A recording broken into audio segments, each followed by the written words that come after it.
Teo ampangalarina ny ranomanitry ny fiara iray izay nijanona teo anoloana ny trano fisotroana no saron'ny fokon'olona ity tovolahy ity. Ny maraina teo tokony tamin'ny folo ora sy sasany tato amin'ny Fokotany Manga. Mitantara ny zavatra nisy eo ny voamerany ny fandriam-pahalemana ato amin'ny Fokotany Manga. Nataonay teo dia fa hoe juste hoe andamina fotsiny hoe aprarahan'ny izy lamina na fa izy moa fa hoe nandefika le tokony entana velo nangalary dia tsy namin'ina tsony fa le tokony namotsy tsy midy le tomobile fa izy le tomobile dia zereveo le sary le tomobile tsy midy le tomobile dia midinany nangalary.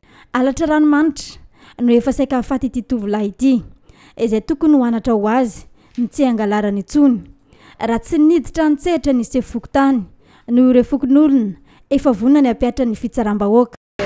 Niafatra ny zany raha mahita mpangalatra ohatran'ireny samborona aloha izy fatarina hoe dinina maro ny antony anazy misy izy olona mivady miady nefa fanezika dia vonao mpangalatra dia ny sasany raha vao maheno tonga dia efa mamely fotsiny.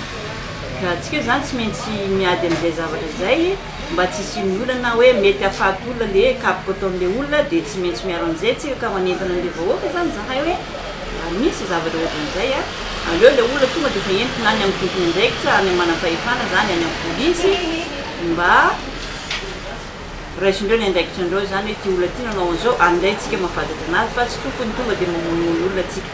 Ohatran'ilay mpangalatra teo maraina moa zany efa lasan'ny tompony le zavatra nitadiaviny taminazy nefa n'ilay olona sasany moa zany mbola niezaka namely anazy zay no natonga zay zany tafitsepaka kely azaka-pona tsony izy fa le tompony azy efa namely anazy dia zay natonga izy navokany miala amin'ilay quartier. Fokotany Manga, Fokotany somary mangingina ary lasa fandosirana ireo mpanao ratsy avy any ivelany hoy ny fanampanazavana nomen'ny se Fokotany. Manoloana io mandray andraikitra amin'ny fanamafisana ny fandriam-pahalemana ato amin'ny Fokotany ny tompona andraikitra ny Fokotany.